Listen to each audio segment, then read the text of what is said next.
এই নাস্তাটি একবার কাউকে বানিয়ে খাওয়ালে সে কিন্তু আপনার ভক্ত হয়ে যাবে। মানুষের মন জয় করা কিন্তু এত সহজ না, তবে এরকম মজার একটি নাস্তা তৈরি করে খাওয়ালে মন জয় না হয়ে যাবে কোথায়। আসসালামু আলাইকুম সবাইকে। মাত্র একটি ডিম আর ময়দা দিয়েই তৈরি দারুণ মজাদার একটি নাস্তা, যেটা খুবই কম সময়ে আর ঝটপট তৈরি করে নেওয়া যায়। খেতে কিন্তু দুর্দান্ত মজার হয়। তৈরির প্রসেস খুবই ইজি, যে কেউ তৈরি করে ফেলতে পারবেন। আশা করছি রেসিপিটি আপনাদের কাছে অনেক অনেক বেশি ভালো লাগবে। তাহলে চলুন দর্শক দেখে নেওয়া যাক এই রেসিপির পুরো প্রস্তুত প্রণালী শুরু থেকে শেষ পর্যন্ত। এই নাস্তা তৈরি করার জন্য প্রথমে একটি বোলের মধ্যে অ্যাড করে দিব ময়দা। আমি এখানে প্রথমে 1.5 কাপ পরিমাণ ময়দা দিয়ে দিব। এখন এখানে অ্যাড করে দিব 3 টেবিল চামচ পরিমাণ চিনি, আর দিয়ে দিব 1/2 চামচ পরিমাণ লবণ। এখন প্রথমে এই সবকিছুকে ময়দার সঙ্গে ভালো করে মিশিয়ে নিব। একটু সময় নিয়ে সবকিছুকে ভালো করে মিশিয়ে নিতে হবে। এরপর এর মধ্যে অ্যাড করে দিব 2 টেবিল চামচ পরিমাণ মিল্ক পাউডার অর্থাৎ গুঁড়া দুধ। এরপর অ্যাড করব ইস্ট।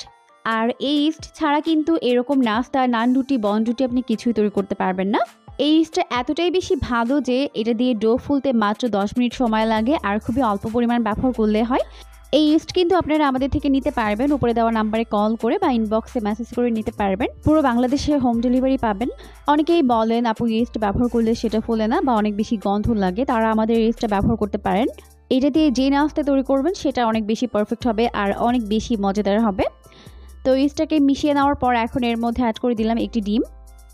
এরপর এখানে অল্প অল্প করে কুসুম গরম পানি দিব আর এটাকে ডিমের সাথে প্রথমে মিশিয়ে নিব। ডিম কিন্তু শুকনা ময়দায় মেশানো যাবে না, এভাবে প্রথমে পানির সঙ্গে মিশিয়ে নিয়ে তারপর ময়দার সঙ্গে মেশাতে হবে, তাহলে কিন্তু ভেতরে আর কোনো লাম্পস থাকবে না। তো এখন এভাবে অল্প অল্প করে পানি দিব আর ভালো করে মেখে একটি সফট ডো তৈরি করে নিব। আর চেষ্টা করবেন এখানে পানি একবারে না দিয়ে এভাবে অল্প অল্প করে দিয়ে মিশিয়ে নিতে, এতে করে ডোটি একদম পারফেক্ট হবে।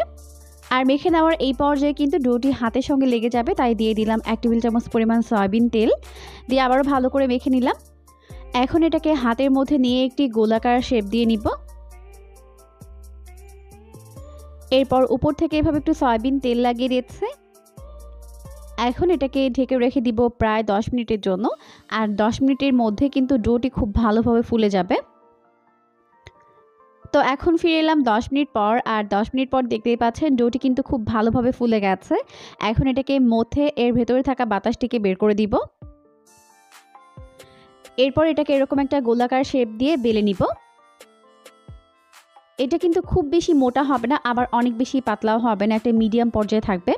তো আমি বেলে নেওয়ার পরে দেখিয়ে দিচ্ছি এর পুরুত্ব কীরকম হবে। বেলার সুবিধার্থে অল্প একটু ময়দা দিয়ে দিলাম যাতে করে লেগে না যায়। এখন চারপাশে ঘুরিয়ে ঘুরিয়ে এটাকে বেলে নিচ্ছি। তো এই তো এটাকে বেলে নেওয়া হয়ে গেছে। এখন একটি গ্লাসের সাহায্যে আমি এটাকে কেটে নিব। আপনাদের বাসায় থাকা যে কোনো গ্লাস দিয়ে কিন্তু এটাকে কাটতে পারবেন, এভাবে চাপ দিয়ে ধরলেই কিন্তু কাটা হয়ে যায়। এখন আমি একটি নজেল দিয়ে এভাবে মাঝখানে একটু ছিদ্র করে নিচ্ছি। আপনারা চাইলে এই কাজটি আপনাদের বাসায় থাকা যে কোনো বোতলের ক্যাপ দিয়েও করে নিতে পারবেন। এভাবে করে সবগুলোকে বানিয়ে নিব। তো এভাবে করে সবগুলোকে বানিয়ে নিয়েছে। বানিয়ে নেওয়ার পরে কিন্তু এগুলোকে 5 মিনিটের মতো রেস্টে রাখতে হবে, তারপর এগুলোকে ভাজতে হবে। এখন এগুলোকে ভাজার জন্য প্রথমে চুলায় একটি প্যান বসিয়ে দিয়েছি। যথেষ্ট পরিমাণে সয়াবিন তেল দিয়ে তেলটিকে ভালোভাবে গরম করে নিতে হবে। এখন এর মধ্যে একবার যতগুলো ধরে নাস্তার শেপ দিয়ে দিব। এখন চুলার আঁচ মাঝারি রেখে এগুলোকে ভাজতে হবে। অনেক বেশি গরম তেলে ভাজলে দেখা যাবে উপরে খুবই দ্রুত কালার চলে আসবে, তবে ভেতরটা ভালো মতো হবে না। তাই চুলার আঁচটিকে মাঝারি রেখে একটু সময় নিয়ে এগুলোকে ভাজতে হবে। তো কয়েক সেকেন্ড পরে দেখা যাবে এগুলো ফুলে এরকম তেলের উপরে ভেসে উঠেছে।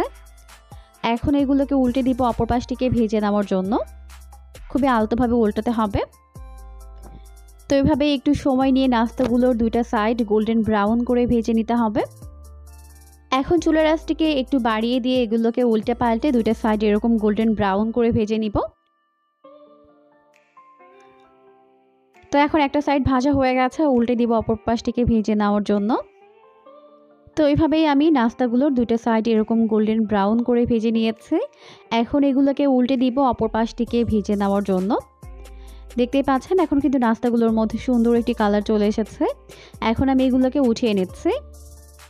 উঠিয়ে একটি প্লেটের মধ্যে নিয়ে নিচ্ছি। আর বাকি নাস্তাগুলোকেও সেমভাবেই ভেজে উঠিয়ে নিব। তো দেখতেই পাচ্ছেন লুকটা কত বেশি ইয়াম্মি হয়েছে। তো সবগুলো নাস্তা আমি ভেজে এভাবেই উঠিয়ে নিচ্ছি। তো এখন আমাদের সবগুলো নাস্তা ভেজে উঠিয়ে নেওয়া হয়ে গেছে। এখন আমি এটাকে একটি সাইডে রেখে দিচ্ছি। চাইলে কিন্তু নাস্তাগুলোকে এভাবেও চায়ে ডুবিয়ে খেতে পারবেন, আবার চাইলে একটু ভিন্নভাবে পরিবেশন করতে পারবেন, তাহলে কিন্তু সবাই খুশি হয়ে যাবে। তো এখানে আমি কিছুটা বাটার নিয়েছি আর এখানে অ্যাড করে দিলাম 1.5 টেবিল চামচ পরিমাণ পাউডার সুগার, মানে চিনিটাকে গুঁড়া করে নিয়েছি। আপনারা চাইলে ব্লেন্ডার বা পাটাতে করে নিতে পারবেন। তো এখন এটাকে খুব ভালো করে মিশিয়ে নিচ্ছি। এই কাজটি আপনারা চামচ দিয়েও করতে পারবেন। তো সব কিছুকে খুব ভালো করে মিশিয়ে নেওয়ার পর এখন আমাদের এই মাখনের ক্রিমটা কিন্তু তৈরি হয়ে গেছে। এটা দিলে কিন্তু স্বাদটা বহুগুণে বেড়ে যায়।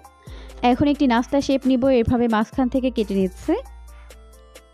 কেটে নেওয়ার পর এখন এর মাঝখানে এইভাবে মাখন বা বাটারের যে মিশ্রণটি তৈরি করেছি সেটাকে দিয়ে দিব। তো সবগুলোকে আমি এইভাবে বাটার ক্রিম দিয়ে কভার করে নিব। তো এই নাস্তাগুলো খেতে এতটাই বেশি মজার হয় যে মুখে দেওয়ার সাথে সাথে মিলিয়ে যায়। দুর্দান্ত স্বাদের এই নাস্তাগুলো কিন্তু ছোট বড় সবার মন জয় করে ফেলবে। আশা করছি রেসিপিটি ভালো লেগেছে। ভালো লাগলে অবশ্যই বাসায় ট্রাই করবেন।